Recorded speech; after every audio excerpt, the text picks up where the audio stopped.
Now look at all you cats and kitties out there whipping and wailing and jumping up and down and sucking up all that fine juice and patting each other on the back and hipping each other as to who the greatest cat in the world is. Mr. Mellenkopf, Mr. Dellenkopf, Mr. Zellenkopf, Mr. Eisenhower, Mr. Woozenweezer, Mr. Weisenwoozer, Mr. Beach Hill, Mr. Woodhill, Mr. Churchill, and all them hills are gonna get you straight. If they can't get you straight, they know a cat that knows a cat that'll straighten you. But I'm gonna put a cat on you that was the coolest, sweetest, strongest, wailingest, jumpingest, most far-out cat that ever stalked on this sweet green sphere. And they call this yak cat the Naz. He was a carpenter kitty. Now, the Naz was the kind of a cat that came on so cool and so wild and so with it that when he laid it down, wham, it stayed there. Naturally, all the rest of the cats said, dig what that cat's putting down, man. Listen to that cat blow. Watch that cat go. Get off my back, Jack. I'm trying to hear what the cat said. They're pushing the Naz to dig his miracle lick, you see.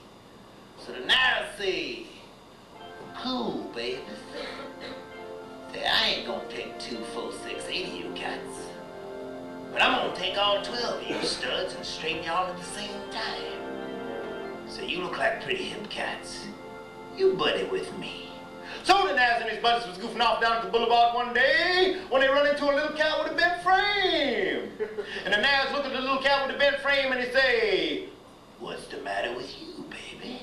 Little cat with the bent frame say, my frame is bent, Naz. It's been bent from in front. So Naz looked down at the little cat with the bent frame and he put the golden eyes of love on this here little kitty. And he looked right down into the windows of the little cat's soul and he said to the little cat, he said, straighten, and up, zoom, boom, cat went up straighter than an arrow. Everybody jumping up and down saying, look what the Naz put on that boy. Say, you dug him before, re-dig him now. Now everybody talking about the Naz, what a great cat he is, how he swung through the lands of the great ribbons of love sounds, how he laid the truth down and made it live just like a jumping garden of king-size roses, how he stomped into the money-changing court and kicked the short change all over the place, how he knocked the corners off the squares, how he laid the truth down for the cat once he dug it, didn't dig it, put it down twice, the cat dug it, didn't dig it, put it down a third time, wham, the cat dug it, walked away with his eyes bugging out, bumping into everybody. And the Naz's fame is growing, and they're all talking about how he laid the truth down the same way every day, how he hipped the cats to forgive and forget, how he said, dig and thou shalt be dug, drag not and thou shalt not be drugged, and many other hip truths. And the beauty sparks are shooting out the grapevine 65 feet long, till there is now 5,000 cats and kitties in the Naz's little hometown where the cat lived looking to get straight. Well, he knows he can't straighten them all out. It's too small a place. Don't want to hang everybody up.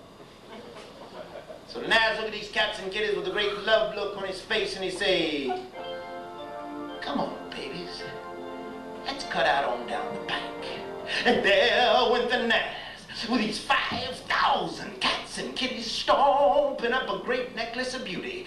Birds are flying alongside, riffing up a high orchestra of bird love, and it's brother to brother, sister to sister. And love is charging and supercharging through these cats and kitties, and the Naz is swinging and talking with, how pretty the hour, how pretty the flower, how pretty you, how pretty he, how pretty the tree. You see, Naz had them love eyes. He wanted everybody to see through his eyes, see how pretty it really was.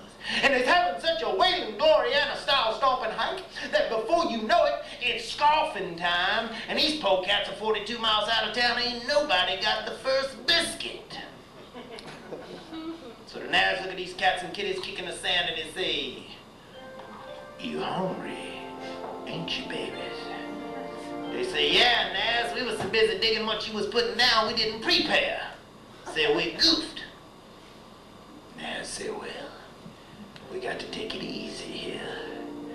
We wouldn't want to go ahead and order up something you might not like. They said, oh, sweet double-hittedness, you put it down and we'll pick it up. So the Naz backed away and he looked at these cats and kitties and a great sound of blow came on his voice and he said, oh, sweet swinging flowers of the field. And they said, oh, great, singular, non-stop, singular sound of beauty. And he said, stomp upon the terror.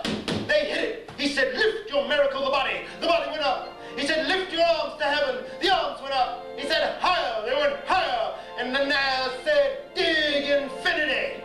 And they dug it. And when they did, wham! A great flash of lightning, roll of thunder hit the scene.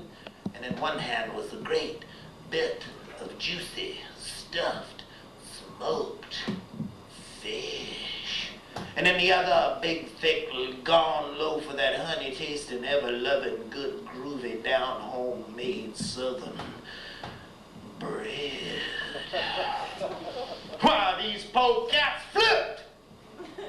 You see, the Naz never did nothing simple. When he laid it, he laid it. Thank you.